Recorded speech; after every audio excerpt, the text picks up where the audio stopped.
Hi there. We're continuing our progress through the Proverbs, the Mishle Shlomo, the life sayings of Solomon. We're in chapter 10 and we're looking at verses 13 and 14 of chapter 10. Here are two verses which are contrasting wisdom and foolishness. There's a lot of this goes on in the Mishle Shlomo, in these life sayings of Solomon, because wisdom is something that is life lived well, anchored into the awe of God. Foolishness is life which ignores God and which just goes on its merry way.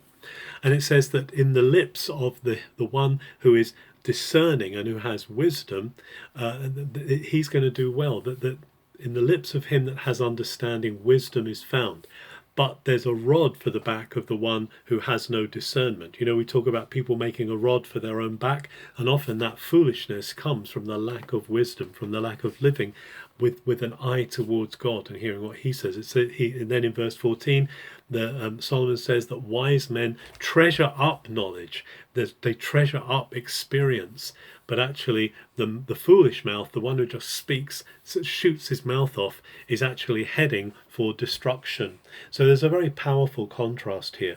Wisdom is what we want to go after. This life lived well out of awe of God. This is what wisdom is. And if we do this, we will live in peace and wholeness. But if we live in foolishness, if we reject God's words, we're just heading for a bad ending. Let's pursue wisdom. Let's pursue God's heart. Have a good day.